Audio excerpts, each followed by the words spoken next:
ফুঁসছে নদী, ভাঙছে পার। লালগোলার তারানগরে তলিয়ে গেল রাস্তা। বাড়িতে ফাটল, মাথাভাঙায় ফুঁসছে জল ঢাকা। চাষের জমি জলে, নদী পার থেকে সরছেন বাসিন্দারা।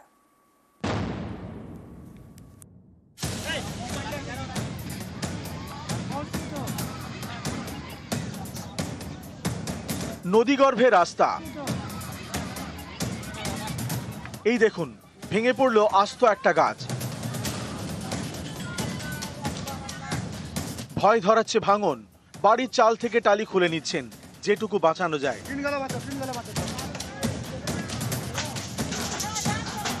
মুর্শিদাবাদের লালগোলা সীমান্তবর্তী এলাকা। এখানকার তারানগর দিয়ে বয়ে গিয়েছে পদ্মা। ফুঁসছে নদী, ভাঙছে নদী পাড়ের রাস্তা।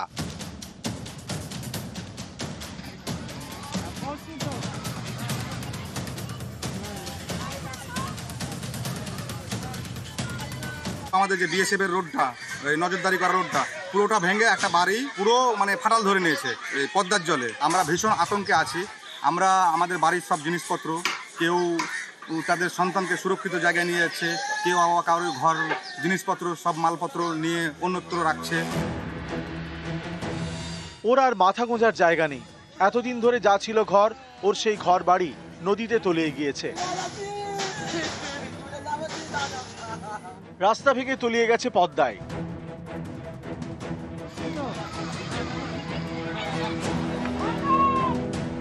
একটা বাড়ি একদম গোড়া থেকে চলে গেছে, কিন্তু বিডিওর কোনো পদক্ষেপ নাই, বিডিও আসেনি। এত গরিব পরিবার, ওরা কোথায় যাবে? এখন ওরা কাঁদছে, কাঁদাকাটি করছে।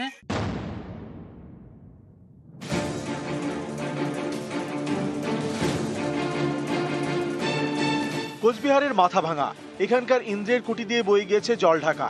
নদীতে কোনো বাঁধ নেই। বছর খানেক ধরে পাড় ভাঙছে নদীর। কয়েকশো বিঘা চাষের জমি জলে। অনেক জমি জায়গাতে চলেই গেছে। এবারে যে কি হবে, চাষের জমি তো যাচ্ছে আস্তে আস্তে। যে এবার যে ভাঙন আছে, এখনো ভাঙতে এসে, আরো জল হলে আরো ভাঙবে। বাড়ির দিকে রওনা হচ্ছে। নদী ভাঙন এখানে একটা বড় সমস্যা। সেই সমস্যাটা ইরিগেশন দপ্তর, নদীর বাঁধ ওনারাই দেখেন, ওই দপ্তরেই দেখে। তো সেই দপ্তরে আমাদের জিনিসপত্র যা করার আমরা করে দিয়েছি। যত আশা রাখছি যত তাড়াতাড়ি সম্ভব তখন একটা স্থায়ী সমাধান। ক্যামেরায় ফারাদ হোসেনের সঙ্গে প্রণব বন্দ্যোপাধ্যায় এবং রাজেশ দাস, নিউজ 18 বাংলা। বাংলা সিকিম লাইফলাইন সারাইয়ের নয়া প্ল্যান। 10 নম্বর জাতীয় সড়ক বাঁচাতে পরপর সেতুর পরিকল্পনা। সড়কে চাপ কমাতে তিস্তার উপর ছোট সেতু তৈরির প্ল্যান। 29 মাইল এলাকায় ধসের জেরে বন্ধ জাতীয় সড়ক। পণ্যবাহী গাড়ি যাতায়াত বন্ধ থাকায় বিপুল লোকসান। পরিদর্শনে গিয়ে দ্রুত সড়ক মেরামতিতে জোর সাংসদের। जो NH10 की सड़क थी वो अपना अस्तित्व खो चुका है। जब तक NHPC इरकॉन और NHPC इरकॉन के साथ NHAIDCL के मिल करके काम नहीं करेंगे, इसका कोई लॉन्ग टर्म समाधान नहीं होगा। इस रोड में नए अलाइनमेंट की आवश्यकता है। नदी के ऊपर से जब तक ओवरब्रिज बना करके नहीं ले जाएंगे बहुत सारी जगह पे, तब तक इस सड़क पे चलना बहुत सुरक्षा की दृष्टि से बहुत ठीक भी नहीं है।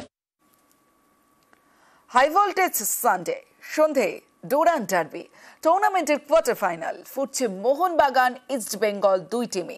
ফুটছে সমর্থকরাও। গত কয়েক মরশুমে ডার্বি জয়ের পরিসংখ্যানে এগিয়ে বাগান, তবে নতুন টিম নিয়ে টক্কর দিতে তৈরি east বেঙ্গলও। The last 3 seasons, we've came out on top. We've won the majority of the derbies. We've been successful. We won the league last season. The season before, we won in the playoffs also. So I think it's obvious, that we're the favourites. But in saying that, we can't get complacent. Derby যখন খেলতে নামবো তখন এটা বাঙালির আবেগের match, এটার একটা pressure থাকেই হালকা, যাই হয়ে যাক একটা প্রেশার থাকে। সুতরাং আমি চাইবো অবশ্যই আমার দল জিতবে এবং সবসময় এটা যাতে জয়ী দলে আমি থাকতে পারি সেটাই আমি চেষ্টা করব। আমরা চেষ্টা করব যাতে ওর এই কষ্টের টাইমে আমরা জিতে ওকে এটা উৎসর্গ করতে পারি। খালের দুপাশে বাড়ি, যাতায়াতের সুবিধার জন্য খালের উপর ব্রিজ, আর এর জেরে নিকাশির সমস্যা। মহেশতলা কাউন্সিলরের ধমকের পর নিজের উদ্যোগে বেআইনি নির্মাণ ভাঙা শুরু।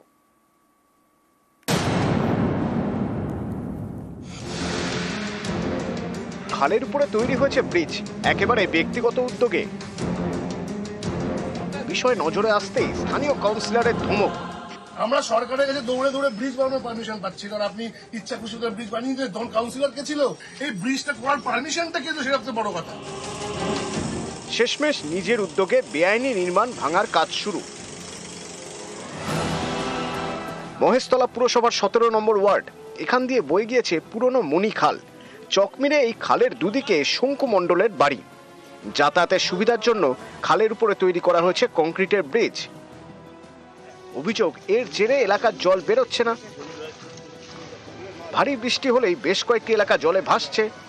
বিষয়টি শুনেই এলাকায় যান স্থানীয় তৃণমূল কাউন্সিলর। শঙ্কু মণ্ডলকে ধমক দেন। আমরা সরকারের কাছে দৌড়ে দৌড়ে ব্রিজ বানানোর পারমিশন পাচ্ছি, কারণ আপনি ইচ্ছা খুশি করে ব্রিজ বানিয়ে দিলে তখন কাউন্সিলর কে ছিল। প্রথমে ভেবেছিলাম ব্রিজটা হয়তো কোনো সরকারি ব্রিজ হবে, তারপর দেখলাম যে না, ব্রিজটা গিয়ে সোজাসুজি একজনের বাড়িতে হিট করছে। তো যে ব্যক্তি আছে তাকে রীতিমতো ধমক দিয়ে বলেছে যে এটা প্রাইভেট ব্রিজ, এভাবে ব্রিজ করা যেতে পারে না। আমি অফিসিয়ালি পৌরসভাকে চিঠিও দিয়ে দিয়েছি। কাউন্সিলরের ধমক, এরপরেই বেআইনি নির্মাণ ভাঙার কাজ শুরু করেন শঙ্কু মণ্ডল। কাউন্সিলর বলছে যে এই পোলটা ভেঙে দিতে খালের কাজ করা হবে। আপনি এই ব্রিজটা করার জন্য কোনো পারমিশন নিয়েছিলেন? বাড়ির সাথে এটা পুরো বিম বাড়ির সাথে টাই আপ করা আছে, আলাদা করে তো সেতু বলে তো এটা তো করা হয়নি কিছু। সম্প্রতি পুরনো মণিখাল সংস্কারের কাজ শুরু করেছে সেচ দপ্তর। অভিযোগ, খালের দুপাশে বেআইনি নির্মাণের জেরে থমকে যাচ্ছিল কাজ। বেশ কয়েকটি বেআইনি নির্মাণ ভাঙা হয়ে গিয়েছে। এবার ব্যক্তিগত ব্রিজ ভাঙা শুরু। এই যে সমস্যার সমাধান হচ্ছে, তাতে করে এলাকার শুধু আমাদের ওয়ার্ড নয়, এর সংলগ্ন আরও দুটো ওয়ার্ডের মানুষ, 18 আছে, ওদিকে 8 আছে, এই সমগ্র 3টে ওয়ার্ডের মানুষ উপকৃত হবে। মহেশতলা থেকে সমীর মণ্ডল, নিউজ 18 বাংলা। ঠিক সকাল 7টা, খবর দিনভর নিয়ে আপনাদের সঙ্গে রয়েছে আমি তমশ্রী। শুরুতেই যে খবরের দিকে নজর রাখবো, এসআইআর নিয়ে নির্বাচন কমিশনের সাফাই, চূড়ান্ত স্বচ্ছতার সঙ্গে কমিশন কাজ করে। কমিশনের দাবি, সঠিক সময় ভোটার তালিকা খতিয়ে দেখা হয়নি। কয়েকটি রাজনৈতিক দল, বুথ এজেন্টরা তালিকা খতিয়ে দেখেননি এবং কমিশনের আধিকারিকদের তা জানাননি। এখন কয়েকটি দল পুরনো ভোটার তালিকায় গরমিলের অভিযোগ তুলছে। সঠিক সময়ে অভিযোগ উঠলে নির্দিষ্ট সময়সীমার মধ্যে এসডিএম, ইআরওদের পক্ষে তার সংশোধন করা সম্ভব হতো। বিবৃতি দিয়ে জানালো জাতীয় নির্বাচন কমিশন, আজ থেকে বিহারে শুরু রাহুলের ভোটার অধিকার যাত্রা। তার আগেই জাতীয় নির্বাচন কমিশনের বিবৃতি।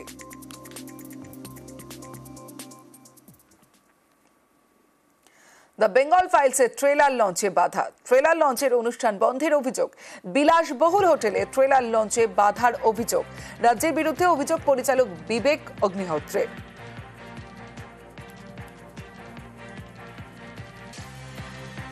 आपने आज के पहले कभी किसी चलते हुए प्रोग्राम में देखा है प्राइवेट होटल के अंदर की कोई आके तार काटते? ये किसके ऑर्डर्स पे हो रहा है मुझे पता नहीं, क्यों हो रहा है मुझे पता नहीं।